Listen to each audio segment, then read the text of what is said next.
धडाडीचे उपमुख्यमंत्री अजितदादा पवार यांचा विमान अपघात दुर्दैवी मृत्यू झाला। सकाळी मी काही वृत्तवाहिन्यांशी जाताना बोललो होतो, परंतु आता मी मुख्यमंत्री महोदय स्वतः, राज्यपाल महोदय, अनेक मंत्री महोदय स्वतः बारामतीला जाऊन आलो। उद्या फ्युनरल आहे। हजारो लाखो दादांचे चाहते त्या ठिकाणी या दुःखाच्या प्रसंगी अजितदादांच्या पवार परिवाराच्या दुःखामध्ये सहभागी झालेले पाहिले। त्यांच्यामध्ये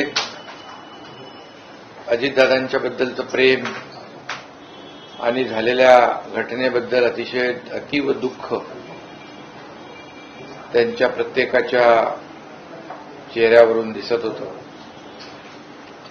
आणि आताही मलाही विश्वास वाटत नाही की अजितदादा आपल्यात नाहीत। हे अनपेक्षित ही सगळ्यांनाच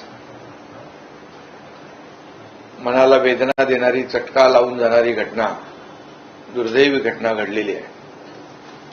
खरं म्हणजे अजितदादा एक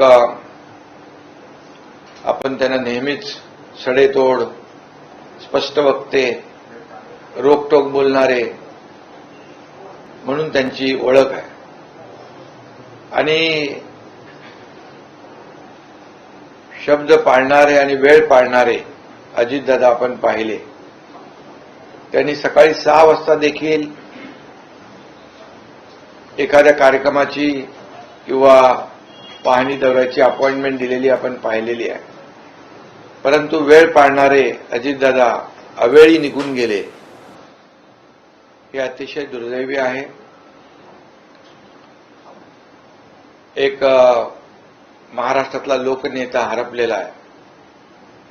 माझ्यापेक्षा ते राजकारणामध्ये अनुभवी होते, सिनियर होते। वयाच्या 27व्या वर्षी ते खासदारही झाले, मंत्रीही झाले, आमदारही झाले, उपमुख्यमंत्रीपद अनेक वेळा भूषवलं।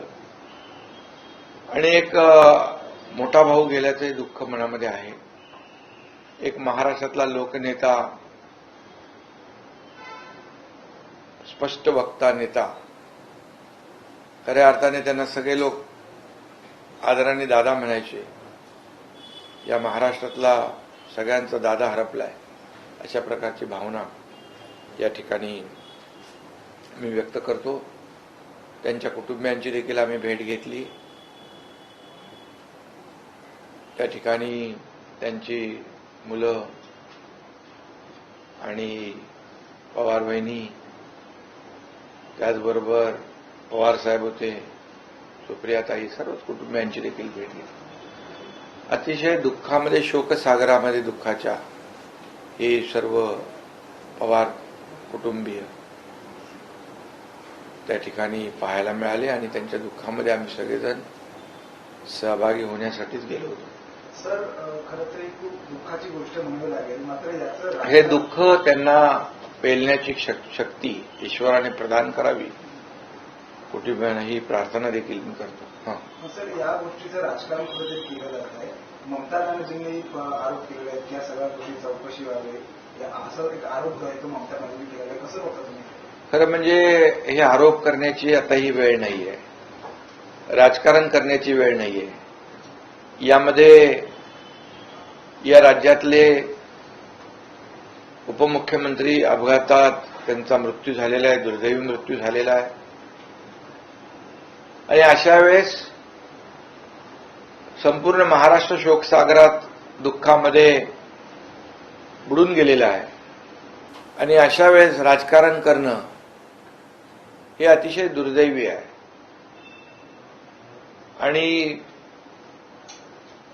म्हणून मी एवढंच सांगू इच्छितो की मगाशी शरद पवार साहेबांनी देखील या बाबतीमध्ये स्वतः स्टेटमेंट केलेलं आहे की हा अपघात आहे.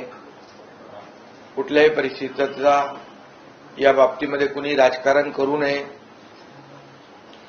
आणि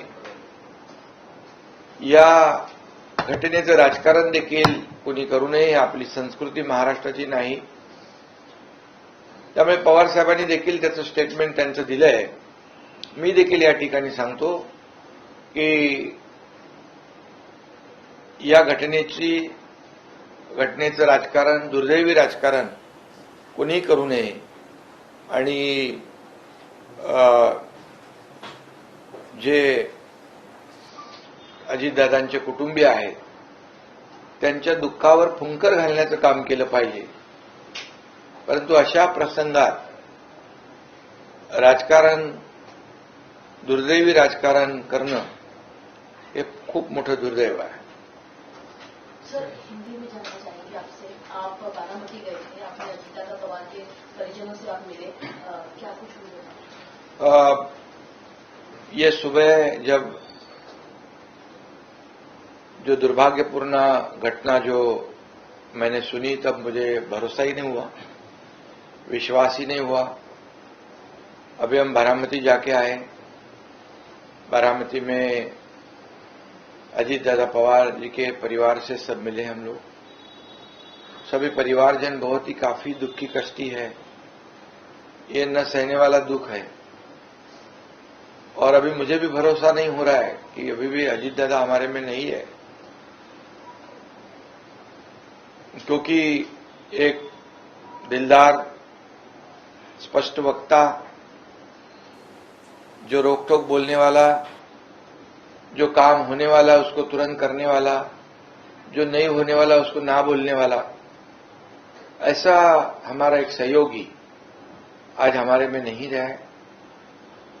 देवेंद्र जी हो, मैं हो, अजीत दादा हो, हमारी टीम बनकर हम काम कर रहे थे.